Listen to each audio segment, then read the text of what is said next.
മഴ തോരും മുന്നേ സീരിയലിന്റെ വരാനിരിക്കുന്ന അടുത്ത ആഴ്ചയിൽ ഒരു അടിപൊളി എപ്പിസോഡ് റിവ്യൂലേക്ക് എല്ലാവർക്കും സ്വാഗതം.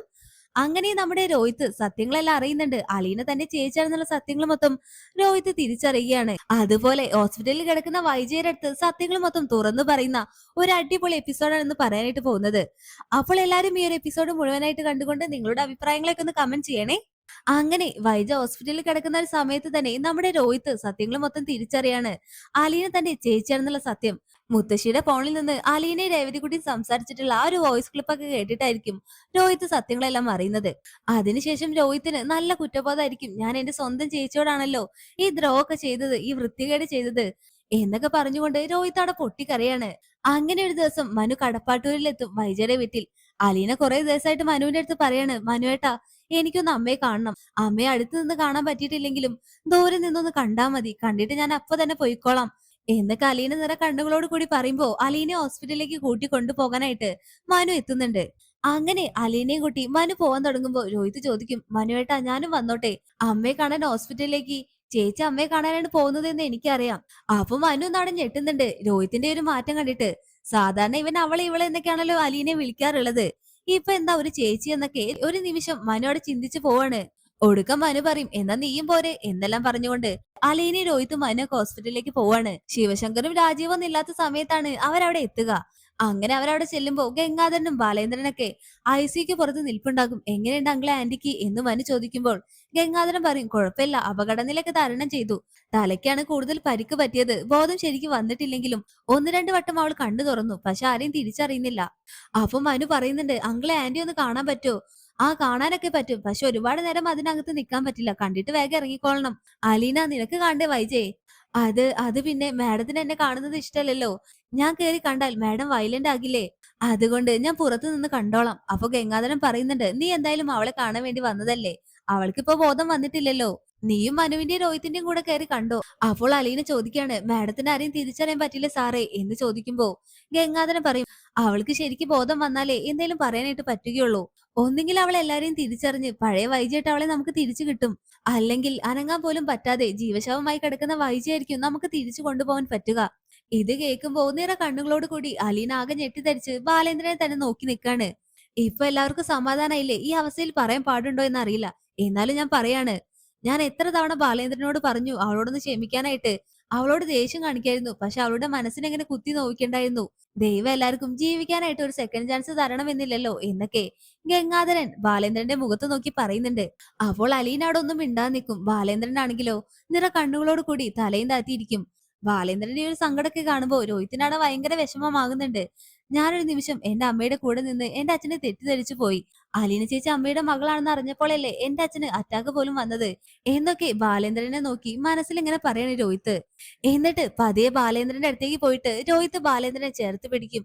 അച്ഛ എന്ന രോഹിത്തിന്റെ ആ ഒരു വിളി കേട്ടതും അറിയാതെ ബാലേന്ദ്രൻ രോഹിത്തിനെ കെട്ടിപ്പിടിച്ച് ഒരേ കരച്ചിലാകും. രോഹിത്തും അവിടെ പൊട്ടി കരയുന്നുണ്ടാകും.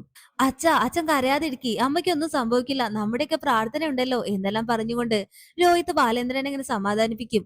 ഇതൊക്കെ കാണുമ്പോ രോഹിത്തിന്റെ ഒരു മാറ്റമൊക്കെ കാണുമ്പോ മനൊക്കെ ആകെ ഞെട്ടിധരിച്ച് നിൽക്കുന്നുണ്ട്. അലീനയ്ക്കാണെങ്കിലോ ഒരുപാട് സന്തോഷമാവാണ്. ബാലേന്ദ്രനെ എല്ലാരും എപ്പോഴും ഒറ്റപ്പെടുത്തിയ പോലെയാണല്ലോ.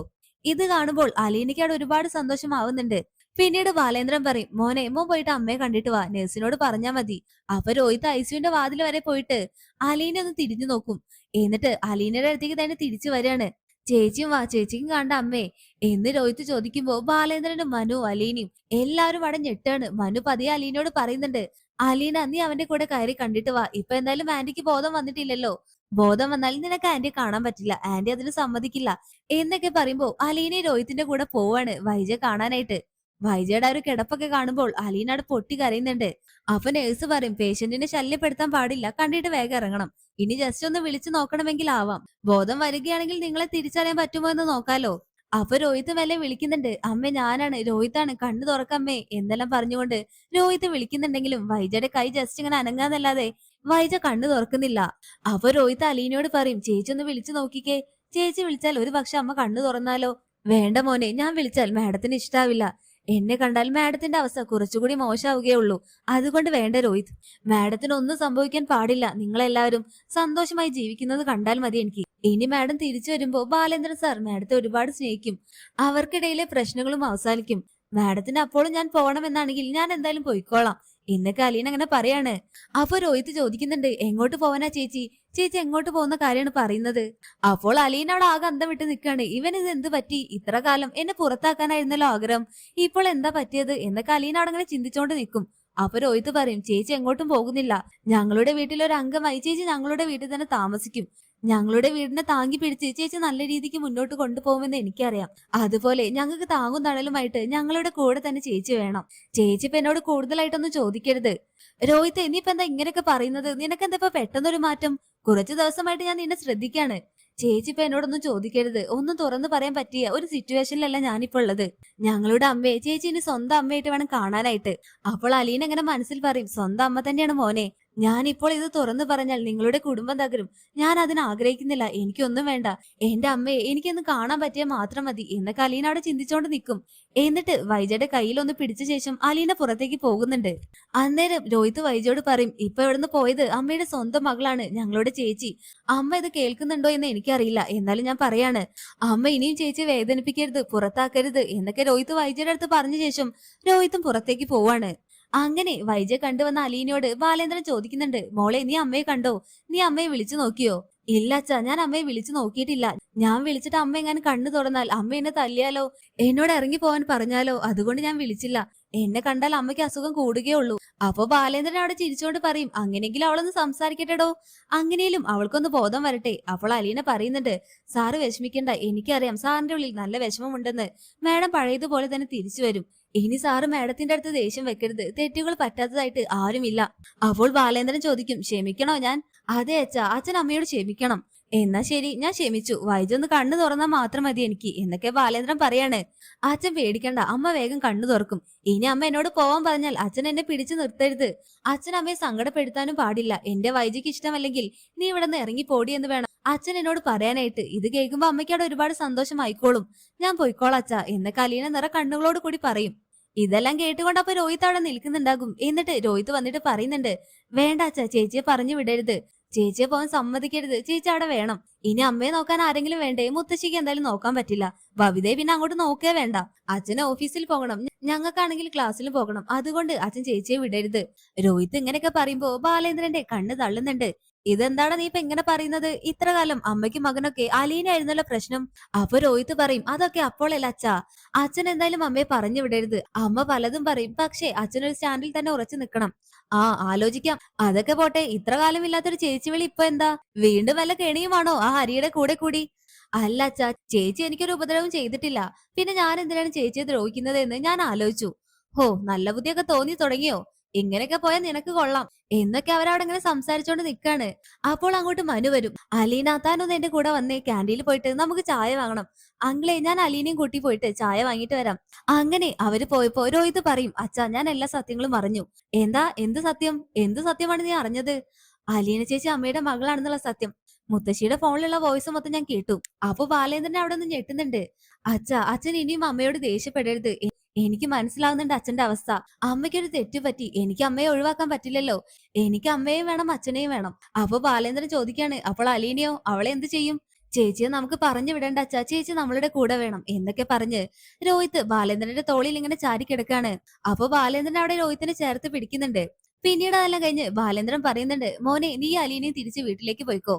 അതാ മനു വരുന്നുണ്ട്. എടാ മനുവേ, ഇവരെ നീ വീട്ടിലേക്ക് ആക്ക്. അവിടെ ബബിതയും കൃഷ്ണമോളും ഒറ്റയ്ക്കല്ലേ ഉള്ളത്. ഇവിടെ എന്തെങ്കിലും ആവശ്യം ഉണ്ടെങ്കിൽ ഇപ്പൊ അവിടെ ഞങ്ങളൊക്കെ ഉണ്ടല്ലോ. അപ്പൊ മനു ഇവരെയും കൂട്ടി പോവാൻ നിൽക്കാണ്. അങ്ങനെ ഇവര് പോവാൻ നിൽക്കുമ്പോ അലീന പറഞ്ഞ വിവരങ്ങളെല്ലാം അറിഞ്ഞുകൊണ്ട് രേവതിക്കുട്ടിയും മാമച്ചനും ഗ്രേസാമയും എല്ലാം ഹോസ്പിറ്റലിലേക്ക് വരുന്നുണ്ട്. അലീന ചേച്ചി, ഇപ്പോൾ എങ്ങനെയുണ്ട് ചേച്ചിയുടെ മാഡത്തിന്? മാഡം ഉണർന്നോ? ചേച്ചിയോട് ദേഷ്യപ്പെട്ടോ എന്നൊക്കെ ചോദിക്കുമ്പോൾ അലീന പറയും, ഇല്ല മോളെ, ഉണർന്നിട്ടില്ല, കുറച്ച് സീരിയസ് ആണ്. മാഡം കണ്ണു തുറക്കാത്തത് കൊണ്ട്. അപ്പൊ ഗ്രേസാമയും മാമച്ചനും വിവരങ്ങളൊക്കെ തിരക്കുന്നുണ്ട് ബാലേന്ദ്രന്റെ അടുത്ത്. അങ്ങനെ അലീനയുടെ അടുത്ത് രോഹിത് നിൽക്കുന്നത് കണ്ട് രേവതിക്കുട്ടി ഒന്ന് നോക്കും. എന്നിട്ട് അലീനയോട് പതിയെ പറയും, ചേച്ചി, ദ്രോഹി ഇവിടെ ഉണ്ടല്ലോ. അപ്പൊ അത് രോഹിത് കേൾക്കുന്നുണ്ട്. അലീന പറയുന്നുണ്ട്, മിണ്ടാ നിക്ക് മോളെ, ഇതാണ് വൈജ മാഡത്തിന്റെ മകൻ രോഹിത്. ഹോ, എനിക്കറിയാം, ദ്രോഹിയെ കുറിച്ച് ചേച്ചിനോട് പറഞ്ഞിട്ടില്ലേ? അപ്പൊ രോഹിത് അവിടെ ഒന്ന് അന്തം വിട്ട് നിൽക്കും. സോറി, ദ്രോഹിയല്ല രോഹിത്, നിന്നെ കുറിച്ച് ചേച്ചിനോട് പറയാറുണ്ട്. നീ ചേച്ചിയോട് കാണിച്ച പുണ്യപ്രവർത്തികളെല്ലാം തന്നെ ചേച്ചി എന്നോട് പറഞ്ഞിട്ടുണ്ട്. അപ്പൊ അലീന പറയും, മോളെ, നീ ഒന്ന് മിണ്ടാ നിക്ക്. ഞാൻ എന്തിനു ചേച്ചി മിണ്ടാ നിക്കണം? അവൻ ചേച്ചിയോട് കുറച്ചൊന്നല്ലല്ലോ കാട്ടി കൂട്ടിയത്. ദേ ദ്രോഹി, ഇനി മേലാൽ എന്റെ ചേച്ചി നീ ദ്രോഹിച്ചാലുണ്ടല്ലോ ഞാൻ അങ്ങോട്ടൊരു വരവ് വരും. അലീന ചേച്ചിയെ പോലെയല്ല ഞാൻ അത്രയ്ക്ക് പാവൊന്നല്ല. എന്റെ ചേച്ചിക്ക് ചോദിക്കാനും പറയാനും ആരുമില്ലെന്ന് കരുതണ്ട നീ. ഞാനുണ്ട് എന്റെ ചേച്ചിക്ക്. പിന്നെ മാമച്ചനങ്ങളും ഗ്രേസാമാന്റിയും എല്ലാവരും ഉണ്ട്. രേവതികുട്ടിയുടെ ഡയലോഗുടെയൊക്കെ കേട്ടിട്ട് രോഹിത്ത് അലീനയോട് മെല്ലെ ചോദിക്കും, ചേച്ചി ഇത് കടിക്കോ? അപ്പൊ രേവതികുട്ടി, എന്താ എന്താ നീ പറഞ്ഞേ? ഒന്നുമില്ല മോളെ, നീ ഒന്നും മിണ്ടാന്നീന്നേ. അപ്പൊ രോഹിത്ത് പറയുന്നുണ്ട്, രേവതികുട്ടി എന്നെ പഠിപ്പിക്കണ്ട, എനിക്കറിയാം ചേച്ചിയോട് എങ്ങനെ പെരുമാറണമെന്ന് എന്നൊക്കെ പറഞ്ഞുകൊണ്ട് രേവതികുട്ടി രോഹിത്തോടെ കച്ചറയാവാണ്. എന്തായാലും രേവതികുട്ടിയുടെ സംസാരമൊക്കെ കേട്ടിട്ട് രോഹിത്തിന്റെ ഉള്ളിൽ ചെറിയൊരു ക്രഷൊക്കെ വരുന്നുണ്ട്. ഏകദേശം അവസാന ഭാഗങ്ങളെല്ലാം ആകുമ്പോഴേക്കും നമ്മുടെ രോഹിത്തും രേവതികുട്ടിയൊക്കെ ഒന്നിക്കുന്ന കിടിലൻ എപ്പിസോഡുകളൊക്കെ വരാൻ കിടക്കാണ്. അപ്പോൾ ഈ ഒരു റിവ്യൂ ഇഷ്ടമായാൽ വീഡിയോ ലൈക്ക് ചെയ്യാനും ചാനൽ സബ്സ്ക്രൈബ് ചെയ്യാനും മറക്കല്ലേ ഫ്രണ്ട്സ്.